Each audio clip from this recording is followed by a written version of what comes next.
नंद बाबा कहते हैं, अरे मित्र, सब भगवान की कृपा है। इस अवस्था में हमारे यहाँ पुत्र की प्राप्ति हुई है,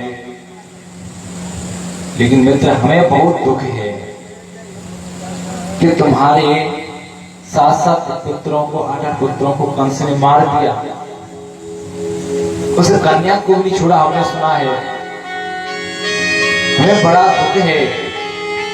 फिर भी वसुदेव जी कहते हैं, अरे नंदराय जी, ये तो देखो विधि का विधान है, लेकिन हमें ऐसा लग रहा है कि शायद अब आपको और नंद महल वापस जाना चाहिए। नंदराय बोले क्यों? बोले हमें कुछ ऐसा महसूस हो रहा है कि वहां पर कुछ अनहोनी होने वाली है। देखो वसुदेव जी की जो वाणी है वो कभी असत्य नहीं जाती, परम ब्रह्म ज्ञानी थे। नंद बाबा वसुदेव जी से विदा लेकर के प्रस्थान करते हैं। इधर शुकदेव कहते हैं, राजन, बोले कंसे प्रेता घोरा पूतना बालघातिनी शिशुचार निघ्नन्ति पुरग्राम व्रजादिषु। अब तो महाराज कंस की जो बीज हुई पूतना नाम की राक्षसी है, जिसे बालकों को मारने के लिए नियुक्त किया गया था, अब वो गांव-गांव में जाकर के बालकों को मारने लगी। तो बालकों को गांव-गांव में जाकर के मारने लगी। बोले महाराज पूतना का मतलब क्या हुआ? तो देखो इसके अनेक अर्थ हैं। एक ये होता है बोले पूतना, जिसके कोई पूत नहीं हो, उसे कहते हैं पूतना।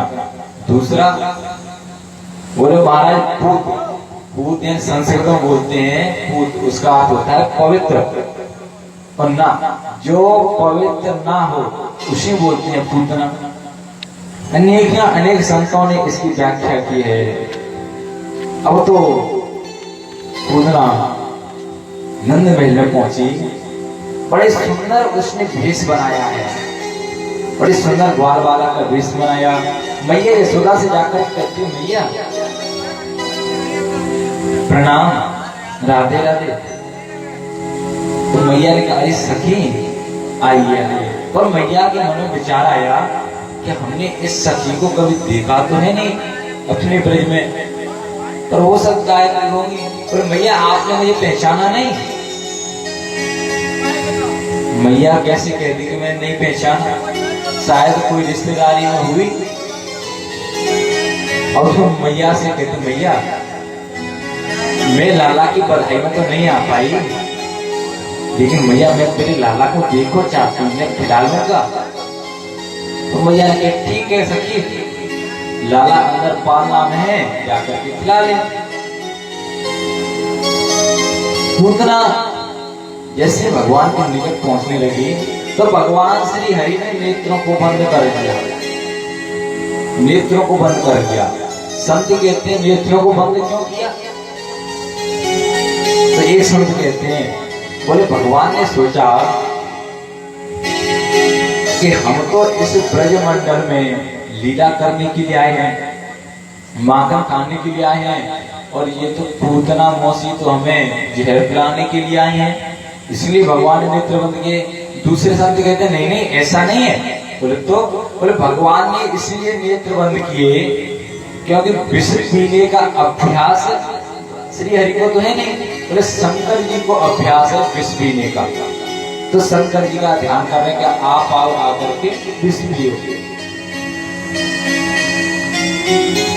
दूसरे संत कहते हैं, नहीं ऐसा नहीं है, ऐसा है। ये जो पूतना है अविद्या नाम की पूतना है। ये सोचा कि यदि नेत्र खोल करके मैं इसे देखूंगा तो ये जो पूतना है वो मेरे सामने रुक नहीं सकती है, क्योंकि जो अपवित्र चीज है भगवान के सामने कभी ठहरती नहीं है। अनेक संतों के मत, अनेक संतों के भाव हैं। अब तो जैसे ही पूतना ने देखा चारों तरफ कि अब इस महल में कोई दिखाई नहीं दे रहा है, पूतना ने भगवान श्री हरि को पालना से उठाया और पालना से उठा करके महाराज आकाश मार्ग से एक जंगल में ले जाकर के पहुंची। और जाकर के अपना स्तनपान कराने लगी। तो देखो भगवान श्री हरि पूतना के जो स्तनपान करा रहे थे इसके साथ में और पूतना के प्राणों को भी खींचने लगे। तो पूतना कहती है सामंज मंजालित प्रभाषिणी निस्पिन्यमाना किल जीव मर्मणि। अरे लाला छोड़, लाला छोड़।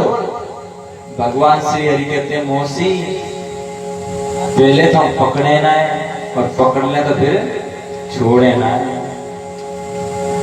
अब कहते हैं बोले मौसी क्यों हुई पूतना? बोले देखो यह सीधा सीधा शाप। भगवान श्री हरि की माता जी देवकी और भगवान श्री हरि के मामा से कंस।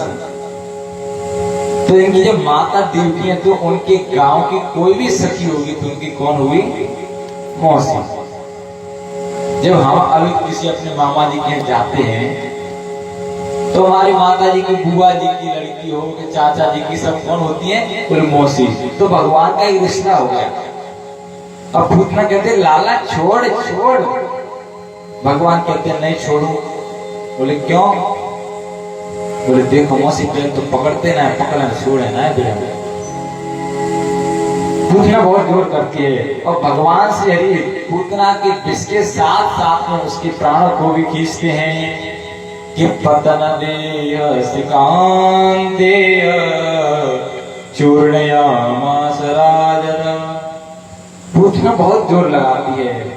कुछ ही क्षणों के पश्चात पूतना का जो शरीर था वह पहले की तरह राक्षसी स्वरूप में आ गया। पूतना बड़े विशाल रूप में धारण कर गई। अब प्राणों को भगवान धीरे धीरे खींचते हैं। अब कहते हैं भगवान पूतना ने जब मुंज मुंज 2 बार कहा तो भाव कहते हैं प्रभु। पूतना कहती है मुंज मुंज प्रभु मुझे आप इस लोक और परलोक दोनों से ही मुक्ति दे दो। 2 बार कहा मुंज मुंज यानी आप इस लोक से तो है ही और अपने परलोक से भी मुझे मुक्ति प्रदान कर दो। संतों के बड़े अच्छे अच्छे भाव हैं कि राजन कहते हैं पूतना के शरीर का आकार देखो बड़ा विशाल। अब भगवान श्री ने पूतना के जैसे प्राणों को खींचा पूतना मारा है उसी जगह जाकर के धड़ाम से और काफी भयंकर आवाज हुई।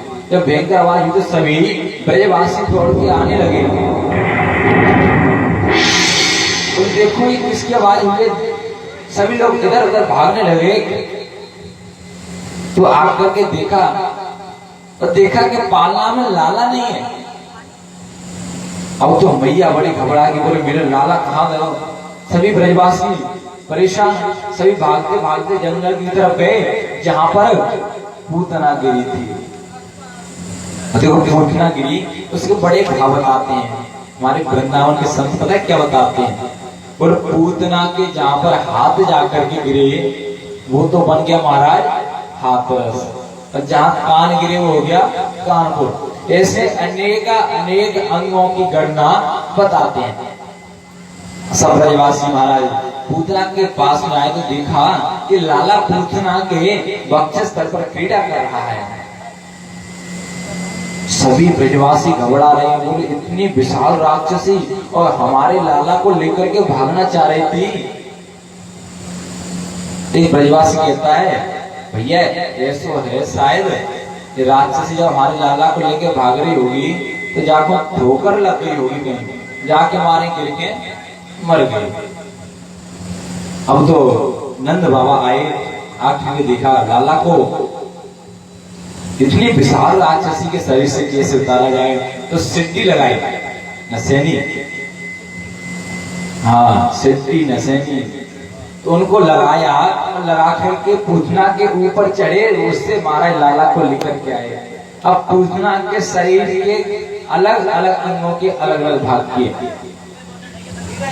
क्यों ब्रजवासी सोचने लगे बाबा इतने बड़े विशाल शरीर को इसका देह संस्कार कैसे होगा? इतना विशाल शरीर है। तो उसके अलग अलग अंगों के भाग किए और चंदन की लकड़ी पर पूतना का देह संस्कार किया। जब देह संस्कार किया तो उसमें से बड़ी सुगंधी निकली है। तो परीक्षित जी महाराज कहते हैं, सुखदेव वहां से पूछ रहे, बोले प्रभु ये पूतना तो राक्षसी थी, फिर इसके शरीर से सुगंधी कैसे निकली? तो सुखदेव वहां कहते हैं, राजन तुमने बड़ा ही सुंदर प्रश्न पूछा है। जिसे भगवान एक बार स्पर्श कर लेते हैं वो भगवान का हो जाता है, भगवान के बैठक लोक हो जाता है, इसलिए उसके शरीर से सुगंध निकली। अब तो सुखदेव परीक्षित जी कहते हैं, प्रभु आप हमें कृपया ये बताएं कि पूतना थी कौन? अभी हमने पूतना का चरित्र तो सुना, लेकिन पूतना थी कौन? पिछले जन्म में कौन थी जिस कारण ये इस जन्म में आकर के राक्षसी बनी? तो जो भी राक्षस हैं उनका पूर्व जन्म कुछ ऐसा रहा है कि किसी ऋषि के श्राप से या किसी कारण बस और उनको श्राप लगा जिससे वह राक्षस या राक्षसी बने। और हमारे कथा का लिखते हैं, श्रीमद् भागवत कथा के अनुसार ये पूतना है, ये राजा बलि की पुत्री थी रत्नमाला। जब भगवान वामन का रूप बना करके राजा बलि के द्वार पे गए थे तो राजा बलि की पुत्री ने देखा रत्नमाला ने बड़े सुंदर बालक है, इसे तो मैं अपना पुत्र बना के इस तरह को पान कराऊंगा, दूध पिलाऊंगा इसे। तो भगवान ने कहा तुम्हारी ये भी इच्छा पूर्ति हो। जब उन्होंने विशाल स्वरूप बनाया, विराट स्वरूप बनाया और राजा बलि का जब सर्वस्व ले लिया तो रत्नमाला कहती है ऐसे बालक को तो मैं जहर पिला करके मारूं। भगवान ने कहा ये भी तुम्हारी इच्छा पूर्ण होती है। तो भागवत कथा के अनुसार जो रत्नमाला थी राजा बलि की पुत्री, वही आकर के पूतना बनी। और एक कर्म महाराज लिखते हैं कि पूतना कौन थी? जो आनंद रामायण आपने शायद सुना होगा, आनंद रामायण के अनुसार यह पूतना सीता जी की निंदक रजक द्वापर के रजक बना और मंथरा जाकर के पूतना बनी। जो धोबी था ना, जिसने सीता मैया की जिसकी पत्नी ने बुराई की, वही जाकर के निंदक नामक रजक और धोबी के रूप में इस द्वापर में हुआ। और उसकी जो पत्नी थी मंथरा, जो मंथरा थी वह आकर के पूतना बनी। और भगवान से इन्हें दोनों का भी इस जन्म में भी उद्धार किया। तो अनेक अनेक शास्त्रों के अनुसार अनेक अनेक भाव हैं। जिस शास्त्र से हम देखेंगे उसी प्रकार अलग अलग भाव मिलेगा, लेकिन यहाँ पर चल रहा है श्रीमद् भागवत कथा शास्त्र। तो जो कथा चल रही, जिस शास्त्र में हम बैठे हैं उसी शास्त्र के अनुसार सुनना चाहिए, ध्यान रहना चाहिए। कि बाले परम भक्तस्य श्रुतायै वामनो हरे।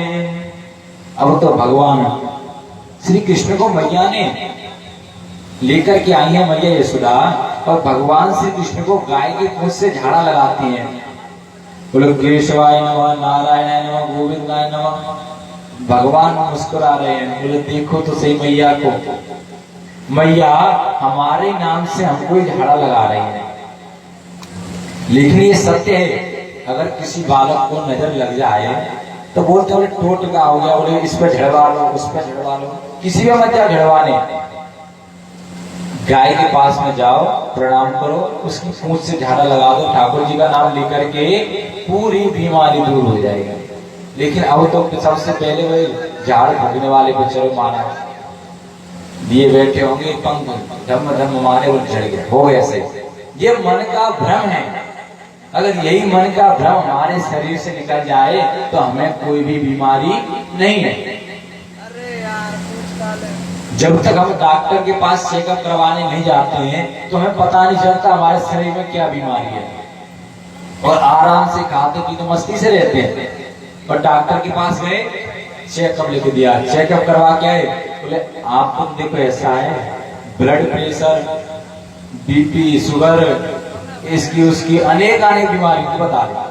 अब आपका दिमाग और टेंशन में, बोले हमें तो शुगर की बीमारी है, ब्लड प्रेशर की बीमारी है। 2 बीमारी तो डॉक्टर ने बताई और तीसरी बीमारी आप अपने शरीर में खुद ही पैदा कर लो टेंशन से।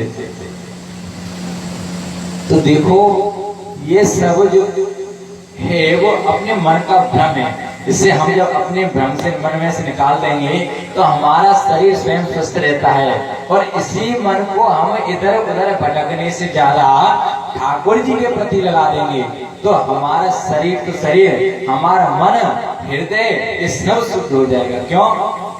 बोले राम नाम के सावन से जो मन का मैल मिटाएगा तो निर्मल मन के मंदिर में वो राम के दर्शन पाएगा।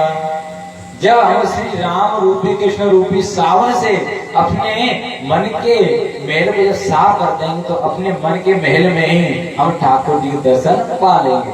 मंदिर जाने की जरूरत नहीं है। आप महाराज मंदिर जाओ और जाकर के खड़े हो जाओ। एक व्यक्ति मंदिर गए, ठाकुर जी के पास पहुंचे, हाथ जोड़ करके प्रार्थना करने लगे। बोले मोह सम दीन दीन दुखी तुम समान रघुवीर। जब तक दूसरे व्यक्ति आए तो उन्हें दर्शन करने में शायद थोड़ी प्रॉब्लम हो रही होगी, दिक्कत हो रही होगी। तो उन्होंने कहा भैया आप साइड से हो जाए थोड़ा सा तो हमें भी ठाकुर जी के दर्शन हो जाए। तो कहते हैं तुमको दिखता नहीं है, मैं तो ठाकुर जी के दर्शन कर रहा हूं, तुमको लगी है कि मैं हट जाऊं यहाँ से। बोले भैया आप तो नाराज हो गए, अभी तो आप बोल रहे थे वो मोशम दीन न दीन दुखी और अब आप इतना क्रोध। ऐसा भी होना चाहिए। ठाकुर जी के मंदिर में जाओ तो जाकर के दर्शन करने चाहिए। बहुत से लोग होते हैं जाकर के खड़े हो जाते हैं हाथ जोड़ करके और आंख बंद कर लेते हैं। हेलो महाराज किस लिए गए हो? दर्शन करने। आंख बंद करके किसके दर्शन हो रहे हैं? दर्शन करने ठाकुर जी के मंदिर में, किसी भी मंदिर में जाओ आंखों से दर्शन करो। बोले ठाकुर जी ने कैसा श्रृंगार किया है, कैसी पोशाक पहनी है, क्या स्वरूप है ठाकुर जी का, इस चीज का आप दर्शन करो। ठाकुर जी के चरणों के दर्शन करो। और आंख बंद करके अगर आप खड़े हो जाओगे तो आपको दर्शन नहीं होंगे, फिर आपका जाने का भी कोई फायदा नहीं है। बोलो राधे राधे। तो राधे राधे तो बोलना पड़ेगा महाराज। बोलो राधे राधे। हाँ, तो ठाकुर जी के मंदिर में कभी आंख बंद करके दर्शन नहीं करना चाहिए। कि मन के हारे हार है और मन के जीते जीत और मन ही मिलावत राम सौन मन ही करत है फजीत। मन के हारे हारे महाराज तो मन के जीते जीत। अगर हमारे मन में होगा हम इस काम को करना है, दृढ़ता है, तो उस काम में आप सफल हो जाओगे। और हमारा मन ही हार गया तो हम स्वयं ही हार जाते हैं। जब कोई भी काम ले लो आप, अगर आपके मन में तो मुझे IAS बनना है, मन में आपकी दृढ़ है तो आप बन जाओगे। अगर आप हम वैसे सोच कर IAS बनना है, एक एग्जाम में फेल हो गए, बैठ गए, बोले देखो अब तुम फेल हो गए, अब हम पर तैयारी नहीं की, तो आप कैसे बन जाओगे? दृढ़ता होनी चाहिए। बनना है तो बनना है तो आप उस काम में सफल हो जाओगे। क्यों? इससे जिंदगी का किसी को भरोसा नहीं है। क्या भरोसा है इस जिंदगी का, साथ देती नहीं ये किसी का। आई सही जाते हैं। हरि का भरोसा है इस जिंदगी का।